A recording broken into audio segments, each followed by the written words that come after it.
Na realidade, durante o filme, os vivos invejam os mortos. Se você é fã da Segunda Guerra Mundial e pensa ter visto de tudo, prepare-se para uma experiência que vai ultrapassar todos os seus limites conhecidos. É uma obra que vai mexer com a tua cabeça de uma forma irreparável e vai fazer você olhar para a guerra de um jeito completamente diferente e desromantizado.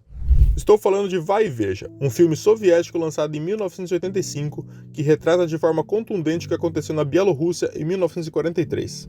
Esse filme foi um dos mais difíceis de assistir para mim. Me provocou um incômodo, um sentimento de ódio e tristeza.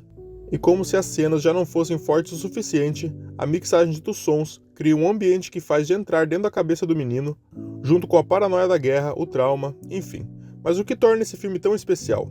A resposta está na maneira magistral como ele retrata a realidade da guerra. Cada cena é meticulosamente construída, expondo a crueldade humana na sua forma mais cruel. Não há espaço para romantização ou idealização da guerra. O que vemos são consequências brutais, as perdas irreparáveis e desesperança que permeiam cada instante. Quando eu assisti o filme pela primeira vez, eu lembro de ter ficado muito nervoso com essas passagens iniciais. Quando você tem o contexto de 1943, durante a Segunda Guerra Mundial, a última tentativa de avanço da Alemanha contra os soviéticos, você sabe que não há tolerância ali. Essa é a marca inicial que o diretor quer transmitir ao espectador. Vai e Veja retrata a devastação e a troca da humanidade pela ganância e pelo poder. Por mais que alguns momentos do filme possam parecer insanos e a cinematografia seja crua e fria em determinados momentos, esse é um dos retratos mais realistas dos horrores da guerra. É quase como um arquivo que nos mostra com imagens o que de mais terrível o ser humano já fez. Ele mostra a ocupação nazista na Bielorrússia, onde a maioria esmagadora na região foi dominada. A visão do filme é transmitida através dos olhos de um garoto, que nos guia por vários cenários e nos mostra a guerra de forma mais cruel possível. Ele tem 13 ou 14 anos e vive em um pequeno vilarejo com sua mãe e suas duas irmãzinhas. No início do filme, soldados soviéticos aparecem para contratá-lo porque a guerra está difícil e eles precisam de ajuda. Apesar dos apelos desesperados da sua mãe e das lágrimas das suas irmãs, o garoto empolgado e decidido quer lutar pelo seu país e aceita a convocação. Porém, conforme ele vai adentrando nesse universo, percebe que a situação é muito mais séria e perigosa do que ele imaginava. Ele se depara com o medo e a violência, ficando cada vez mais exposto aos horrores da guerra. O filme retrata de forma realista, porém com toques de pesadelo, a jornada desse garoto por ambientes sombrios, conhecendo personagens diferentes e enfrentando situações cada vez piores. É interessante notar que Vai e Veja foi uma produção inesperada pelo diretor Elin Klimov, que até então não tinha experiência nos gêneros de filme de guerra. Ele era conhecido por seu trabalho em comédias, tanto no cinema quanto na televisão soviética. Após a perda da sua esposa, ele passou por um período de profunda depressão e começou a refletir sobre a própria carreira e seus filmes. Foi então que ele lembrou de 3 motivos pelos quais decidiu realizar o filme. O primeiro motivo era sua própria experiência pessoal. Durante a Batalha de Stalingrado, ele tinha apenas 10 anos, e ele guardava vagas lembranças de fome, do medo e da morte e do receio de perder seus familiares. Ele usa uma abordagem subjetiva, com uma câmera na mão, que nos aproxima profundamente da história. O uso de iluminação, fumaça, fogo, poeira e destroços mostram a destruição e o caos. Além disso, Klimov conta a história de maneiras poéticas ou mais realistas, usando uma variedade de elementos e técnicas de filmagem. Isso é baseado nas reações e interpretações dos personagens, que parecem estar enlouquecidos e tristes com o que estão passando. A atuação do protagonista é excepcional. Ele começa o filme como um adolescente comum, cheio de vida, mas à medida que a guerra o consome, sua transformação é evidente. Fisicamente e psicologicamente abalado, seu olhar vazio e seu rosto impactado transmitem a perda de inocência e a devastação causada pela guerra. Essa interpretação emocionante contribui para a intensidade do filme.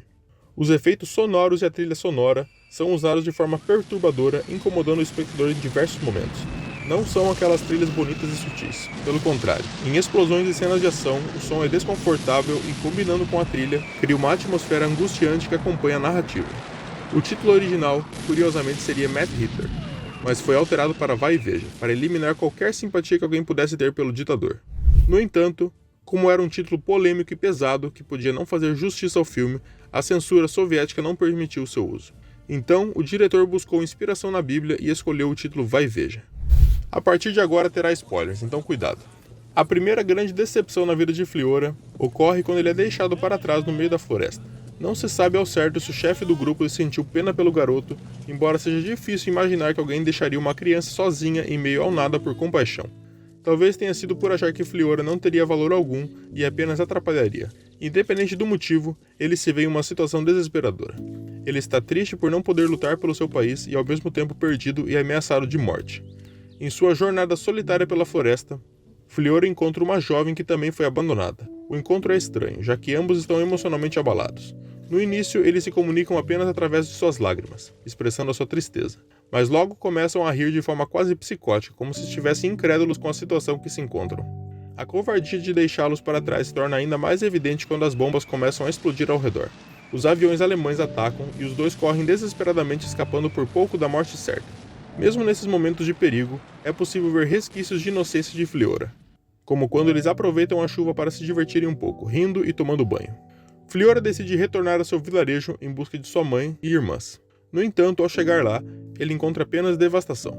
Se ele tivesse permanecido no vilarejo e não tivesse sido recrutado, provavelmente estaria morto. Nesse sentido, pode-se dizer que Fliora teve sorte. Mesmo encontrando corpos, ele mantém uma pequena esperança de encontrar sua família viva. Em uma cena angustiante, eles precisam atravessar um lamaçal gigantesco, quase sendo levados pela lama. Depois de muito esforço, conseguem atravessar e logo depois a jovem revela para ele que todos da sua família estão mortos. Então eles encontram um soldado soviético que os leva em um grupo de sobreviventes, incluindo pessoas do seu vilarejo.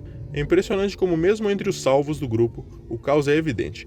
As pessoas estão desorientadas, têm suprimentos com fome e com medo. Há feridos, incluindo um homem gravemente queimado. É uma cena impactante que retrata a realidade brutal e desesperadora da guerra.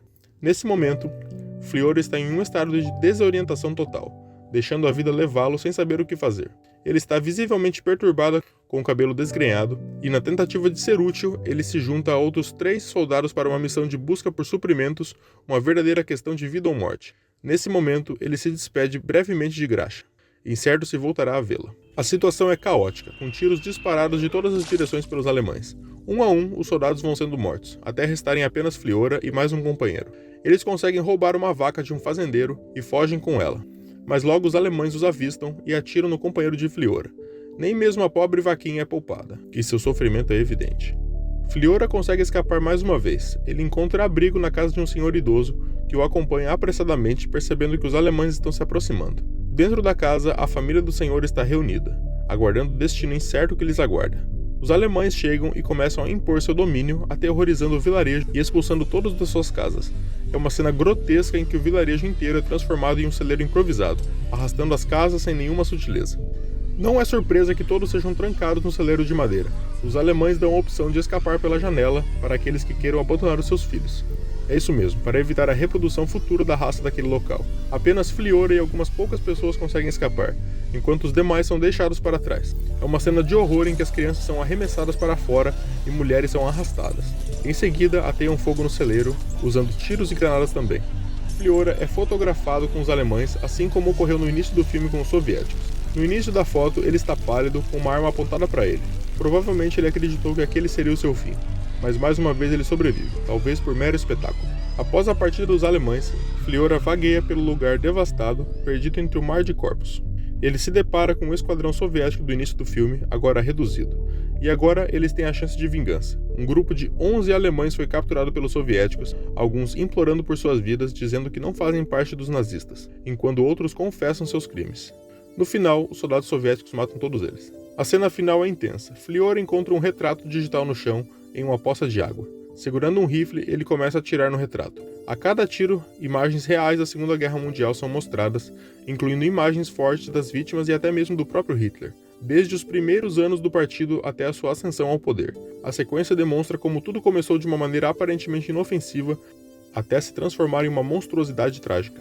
Se esse conteúdo te agregou de alguma forma, não se esqueça de deixar o like e se inscrever no canal. Nos vemos em breve.